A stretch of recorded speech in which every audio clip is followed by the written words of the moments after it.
Welcome to Filmwar. Let's cut the shit. This is a movie game show, podcast, whatever. So every second not spent playing movie games is a second wasted. Our only rule, you may not say the word Goonies aloud at any point. I will reset all of your points to 0. And new this season, we will have a running leaderboard throughout the season. So if you say Goonies, not only do your game points go away, your season points will also drop to 0. So something to keep in mind going forward. It's season 3, of course. A new season brings new games, many new games. Every game tonight that we play will be brand new. Our games may be new, but our contestants are not. Tonight we have Kyle. Tonight we have Jordan. Tonight we have Brent. Brent, still on that fucking TV, ain't you?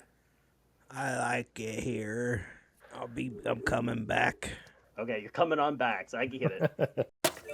This game is called Calendar Feud.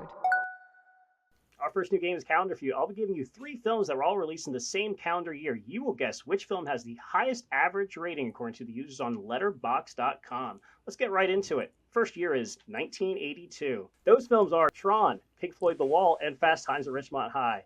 Now, if you listen to Pink Floyd, The Wall, and Dark Side of the Moon, they sync up. That's tremendous. Good for them. All right, Kyle, let's start with you. Which one of these films has the highest average rating according to the users on Letterboxd.com? Highest rating, I'm going to go with Fast Times at Ridgemont High. Kyle's saying Fast Times at Ridgemont High. Jordan, what are you saying? I also think Fast Times at Ridgemont High, actually. 2 for Fast Times at Ridgemont High. Brent, you agree with these gentlemen? It has to be, yeah. All 3 of our contestants are saying Fast Times at Ridgemont High has the highest average rating according to users on Letterboxd.com. And the answer is Pink Floyd The Wall with 4.1 stars. Fast Times right behind it at 3.5. And Tron. That was 2 below Letterboxers. Tron has 3.2 stars. No points. First question in the books and no points from our panel. The next year for Calendar Feud is 2002. And here are 3 tremendous films from 2002. Road to Perdition, Gangs of New York, and Narc. One of these films has a higher average rating than the others. Brent, which one is it? Gangs.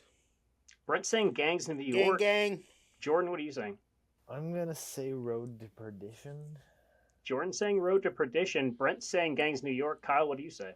I'm also going to go with Road to Perdition. Kyle and Jordan both saying Road to Perdition. Brent is saying Gangs New York, and Jordan and Kyle both get a point. 3.8 stars for Road to Perdition. 3.7, very close for Gangs New York, and 3.5 for Narc. Jordan and Kyle are both on the board. They're wrong. Our last year for Calendar Feud. These are going to be quick games this year. 1992. And the 3 films from 1992, which are all very close personal favorites of mine. Toys from 1992. Honey, I Blew Up the Kid from 1992, and Stay Tuned from 1992. Surely you guys have seen some of these, correct? Yeah, all of them. I love Toys. Toys is my favorite movie ever. Toys gets such a bad rap from people, but I don't know if it's just more of like our younger generation has just seen it more on like TBS, Comedy Central, TNT, whoever used to show it when we were kids. TBS. But I love that film. That's a tremendous, tremendous film. Same with Honey, I Blew Up the Kid. I've got good memories of that one. Brent, which one of these films do you think the users on Letterboxd like the best? Stay Tuned. Brent's saying Stay Tuned. Jordan, what are you saying? I'm going to agree with Brent on this one. Jordan's saying Stay Tuned as well. Kyle, what do you say? I'm going to go with Honey, I Blew Up the Kids. Kyle's saying Honey, I Blew Up the Kid. Jordan and Brent are saying Stay Tuned. And the answer is Stay Tuned. 3.2 stars for Stay Tuned, and a criminally low 2.7 for Toys and 2.5 for Honey, I Blew Up the Kid. Damn you, Letterboxd. You're wrong. Yep, again. Dang. Consistently. At least it's consistent. All right, at the end of that game, Brent's on the board now, too. Jordan has 2 points. Kyle has 1. Brent has 1. This game is called Stat Check. We will be discussing an element of a film that has a numeric value. I will set a baseline, and you will guess if the true number is above or below that set number. Our first stat check is Forrest Gump's net worth. Him as a person? At the end of the film, how much money is he worth? Oh. I'm setting the line at $1 billion. You guys are going to guess if the true number is higher or lower than $1 billion. Jordan, let's start with you. Let's go with higher.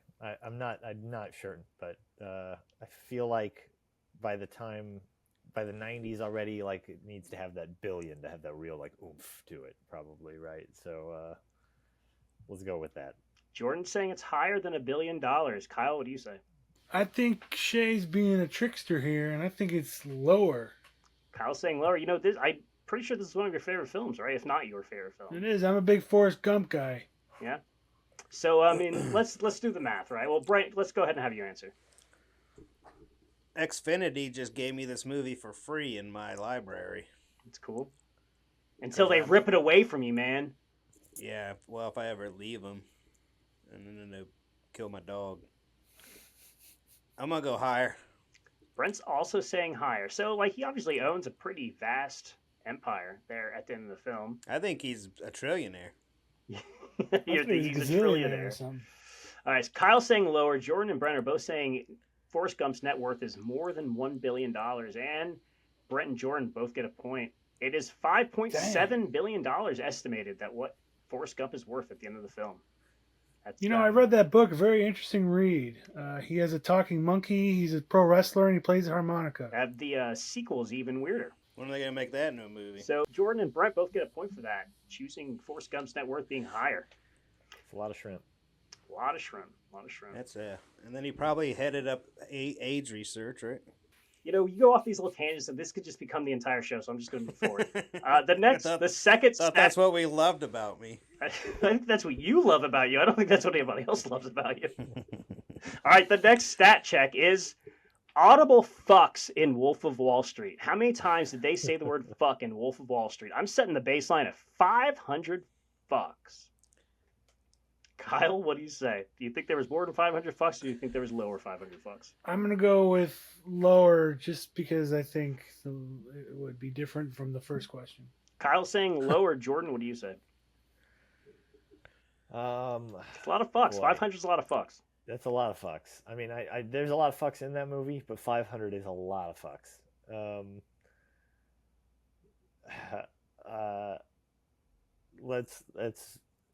Let's go with higher though, because George, go with higher. Movie it's got a fucking lot of fucks in it. It's got a shit ton of fucks. Do you think we could say 500 fucks within this episode? I bet we could. I say 500 fucks every day, probably. Kyle is saying lower. Jordan's saying higher. Brent, what are you saying? Well, if we're gonna count all the fucks in fucking Wolf of Wall Street, I'd have to fucking say they actually did this, and I remember reading it, but I can't for the fucking life of me remember the fucking number now. But I think it's lower, so I'm gonna go with fucking lower. Brent saying lower, agreeing with Kyle. Jordan saying higher, and the answer is 569 fucks in that movie. Jordan gets a point. It's a lot of fucks. That's a lot. I mean, think about that's. How many minutes is that movie? Maybe 300. So that's like that's $2 a minute. some Wilt Chamberlain numbers. Really? Yeah, for sure. It's a fucking lot. Okay, our third stat check: the ransom money amount in the movie Ransom, starring Mel Gibson. I'm going to set the baseline at $5 million, and if you've seen this movie, this one should be easy. Brent, we'll start with you. Do you think the ransom amount in the movie Ransom from 1998 was higher or lower than $5 million? Isn't there like a joke about how low it was? Low. I'm a lower. Brent saying lower. Jordan, what do you say? I've only seen like bits and pieces of this one actually. It was like Mel Gibson wouldn't pay $5 to get his son back or some shit like that. I think that's funny, so let's go with lower. Yeah. Jordan's also saying lower. Kyle, what do you say? Lower. Kyle also saying low, and it was lower. $2 million they asked for in that movie. 1999 money. 1998, but everybody got that one right. That was our last stat check. At the end of stat check, Jordan has 5 points. Brent has 3. Kyle has 2. Jordan has only missed 1 question so far. Good job, Jordan. We're all out of cookies. This game is called Masks. This game is called Masks. You'll be told a role that several different actors have portrayed in feature films, not television. I will name 4 actors. 3 of those actors have portrayed that role. The 4th has not. That might be confusing, so I suggest we get right into it. The first mask is Abraham Lincoln. Here are 4 actors that have played Abraham Lincoln. 3 of them actually have. The 4th has not. The 4 actors are Daniel Day-Lewis, Will Ferrell, Henry Fonda, and Lance Henriksen. One of these gentlemen has never portrayed Abraham Lincoln. on the silver screen or in a feature film. Who is it, Kyle? Lance Henriksen. Kyle's saying Lance Henriksen has never played Lincoln. Jordan, what do you say? I am also thinking that it's Lance Henriksen. All right, 2 for Lance Henriksen. Brent, I sense following here. Henry Fonda. Brent saying Henry Fonda. Jordan and Kyle are both saying Lance Henriksen. You guys are all wrong. So I'm going to give you each another shot at this. So you know it's not Henry Fonda. You know it's not Lance Henriksen. Well, I know Daniel Day-Lewis did. Yes, it's got to be Will Ferrell. Okay, basically. Jordan's saying, That was my second saying choice. Will Ferrell. Brent, what do you say? Yeah, but I could have swore he played him in some stupid comedy. Brent's saying for like Will a half a Ferrell. second. Kyle, what are you saying? Will Ferrell. You all get a point. How about that? Are you sure he never played him? I think you're seemed- thinking of The Goods, Sell Hard, Be Hard. I don't know what that movie's actually called, but the used car one with Jeremy Piven. He's dressed as Lincoln. He jumps out of a plane. It's probably, Doesn't if count? I imagine what you're guessing. No, that's not Abraham Lincoln. This guy wearing a Lincoln suit. Just because he didn't free, or because he He didn't? wasn't the 16th president. He was a used car salesman, I believe. All right. Oh, I see what you're That's saying. a tricky one. You can't portray him. You have to actually be playing his Yeah, he's biopic. playing Abraham Lincoln. All right, so that's why you all got a free point there. Now you know how the game is played. So, the next Does mask, that put me ahead of Jordan? Then? Macbeth. Here's 4 actors that have played Macbeth, but one of them hasn't. Those 4 actors are Josh Brolin, Michael Fassbender, Orson Welles, and Sam Worthington. One of these gentlemen has never played Macbeth in a feature film. Kyle, who is it? Mr. Sam Worthington. Kyle's saying Sam Worthington has never played Macbeth. Brent, what do you say? Josh Brolin. Brent's saying Josh Brolin has never played Macbeth. Jordan, what do you say?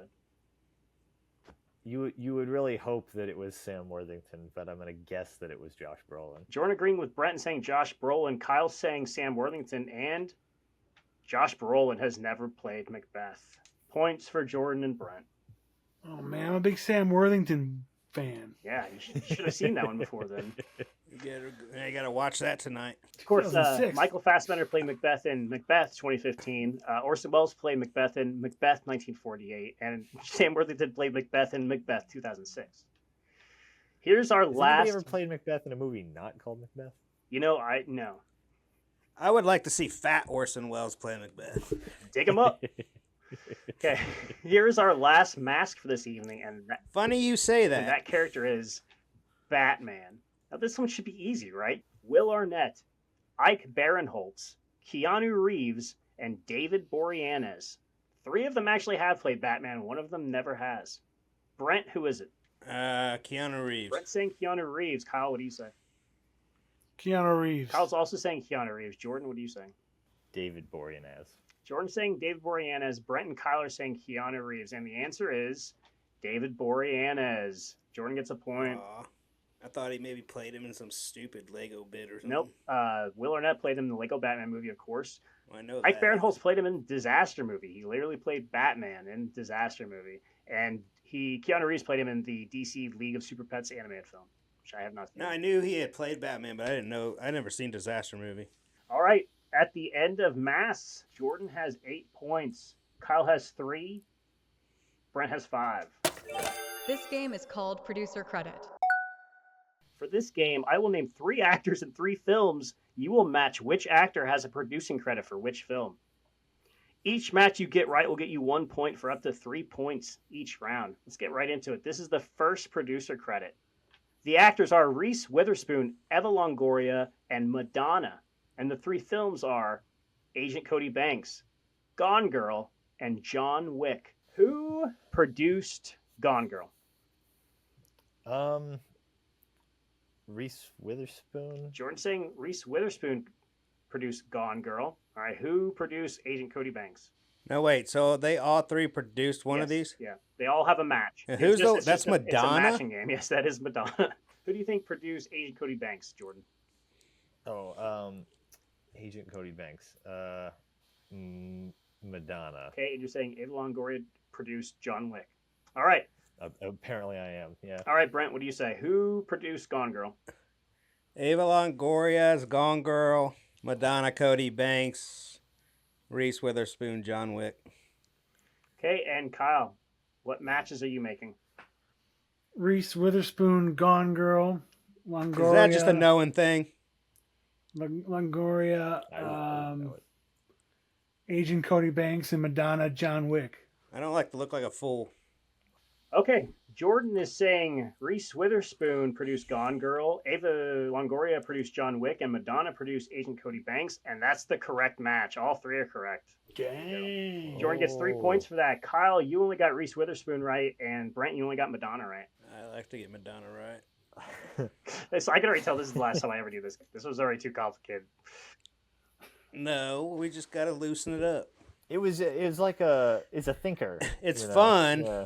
Because these are like producer credits you probably don't even Right, know about. yeah.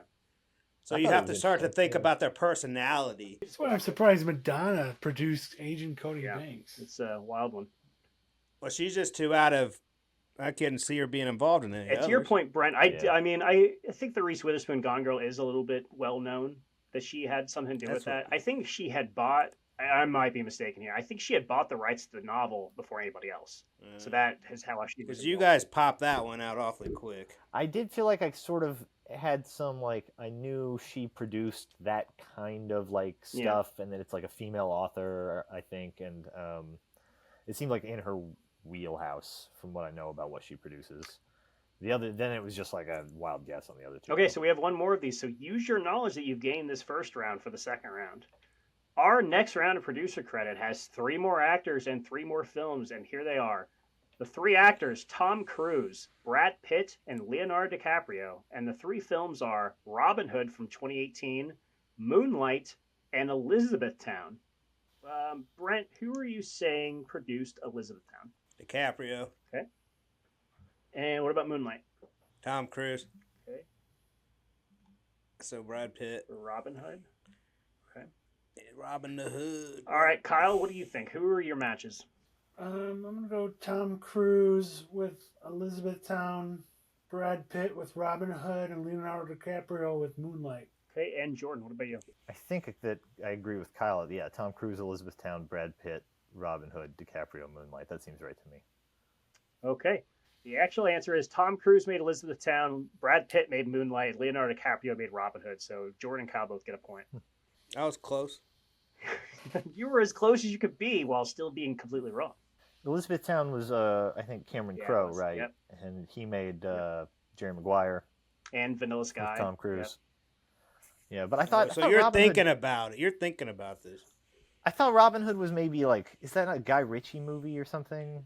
Yeah, it is. So I thought maybe that was like a Brad Pitt. Is it Guy connection Ritchie? I there. thought it So- was. Thought it Ridley was. Scott. I'm wrong. It's not really Scott. No, that's the Russell Crowe Yeah. one. Huh. Learn something new every day. I never saw this one, but I think they go steampunk with it. Isn't that the whole thing with this one? Yeah, Yeah. kind of. It's not like there's elements of steampunk. It's not entirely steampunk. Yeah. All right, at the end of producer see it. credit, Jordan's in the lead with 12. Brent's got 6. Kyle has 5. This game is called Dream Project. This is our last game, Dream Project. Also a new one. Have you ever thought, man, I love that actor, but I'd really love to see them play a certain role? Well, I want to hear it. I'm going to name an actor, and you will each develop a new project for them on the spot. Each of you can receive up to 3 points for this game, depending on how much I like your project. Our actor for today is Bruce Campbell. Would anyone like to go first? So, what are the parameters? Nothing? I want to hear a film that you'd like to see Bruce Campbell in, and the more you detail it, the better chances are you're getting 3 points. There's a police station that needs repairs, so they hire the one contractor who can pull it off. It's Agent Cody Banks, played by Bruce Hamblin.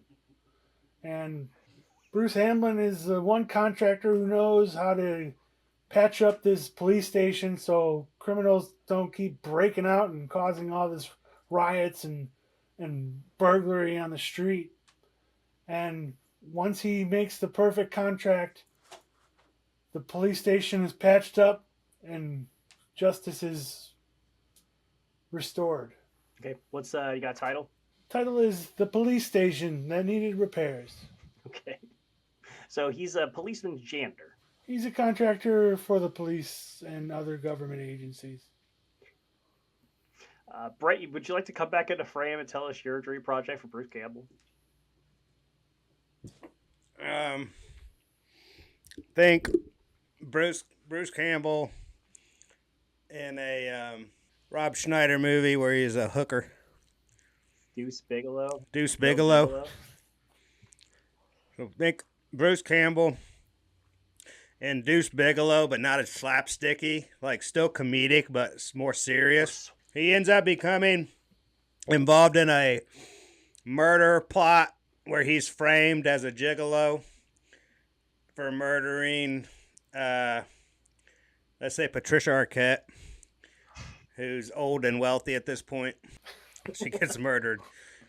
And Bruce Campbell gets framed after a night of gigolo passion with her. But they don't actually have sex. They end up just staying up all night talking and like making a real connection. And then she's murdered and he's framed. And let's say his sidekick buddy is the guy that plays... No, I don't like that. I don't know him. All right, Lou Ferrigno. Let's bring Lou Ferrigno into this. Okay. And so Lou Ferrigno and Bruce Campbell. Lou Ferrigno's like his pimp. And so they have to solve the murder of Patricia Arquette and bring justice in a funny but yet serious, like, you know. You're describing American Gigolo. I don't know if you realize that. No, well, I've never seen it. Deuce Bigelow is basically like a comedic version of American Gigolo. So you take away the comedy and add seriousness. Nobody gets killed in Deuce Bigelow, do they? Thought so. Isn't that the whole plot? Maybe I'm confused then. Okay, so Brett's pitch for Bruce Campbell is that he is doing it. It's actually called Deuce Bigelow, Male Gigolo. So it's a remake. No, it's called Bruce Campbell in a similar movie like Deuce Bigelow, but not. Okay. All right, Jordan, you've heard these two gentlemen's pitches. Let's hear yours. What's your dream project for Bruce Campbell? It better be a Briscoe County Jr. fucking movie. But then he's just making a Briscoe County. I actually do have a Bruce Campbell dream project, but it's one that you couldn't make anymore because he's too old now. Well, yeah, that's fine. Let's hear it. In the 90s, the Wachowskis wrote a Plastic Man script. And I think 90s Bruce Campbell would have been an incredible Plastic Man. Okay. Plastic Man is a sort of like a criminal who becomes a superhero by accident, essentially, right? So he has a sort of like, he's got some roguish characteristics, but he's also kind of lovable, and his power is very cartoonish and slapstick. And as much as 90s special effects would have struggled to really do it justice, I would think maybe with a script by the Wachowskis, maybe they would have had some creative ideas about how to get around that. For sure. You can just reverse age him. Yeah, now you could just you'd be doing so much CGI, it wouldn't even matter that he's older, right? Yeah. Give me some sort of element to the plot. Like, so it's Plastic Man. Like, what would he be doing in the film? Like, what would the story be? Well, oh gosh, let's see. He's framed for a murder. No, he framed a gigolo for a murder. Yeah, Plastic Man will combine the movies. So me and Jordan will share. And then he goes to jail and he ends up in the jailhouse. Briscoe County. Well, I was trying to tie it to Kyle's, but all right, go ahead, Jordan. Well, I mean, honestly, him being framed for a murder would not be a bad thing because he's a criminal, but then he's kind of like trying to go straight, right? So like you could have if he is framed for murder, that's not a bad plot device for that kind of thing because he's people are willing to believe that he's a criminal already, right? Because he has been. As much as I don't remember enough about the Plastic Man comics, right? So like if I was gonna actually write this make movie, something up. I mean, okay, so like he's a plastic dude. How does that equal out? Probably something happens. I might be mixing him up with Metamorpho or something a little bit. Let's guess that he gets into an accident with some chemicals at a old-timey chemical factory where he's trying to steal something for somebody, and his girlfriend is the guy that owns the factory or some shit. Yeah, that's what it is. His girlfriend is the guy that owns the factory, and he's actually like a mobster, and they dump him in the chemicals to try to kill him because he stole something from them. But then it turns him into Plastic Man instead. So then he's got to arrest this dude for his own attempted murder while simultaneously winning his daughter's heart.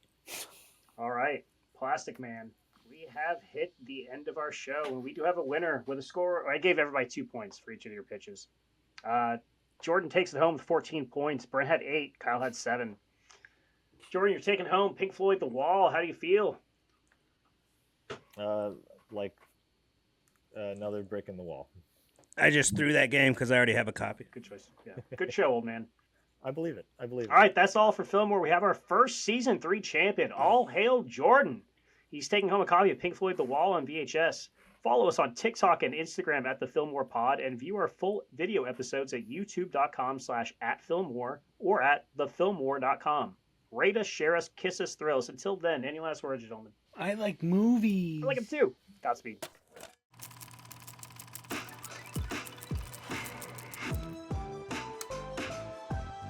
Filmwar, a 1,000-yard stare production.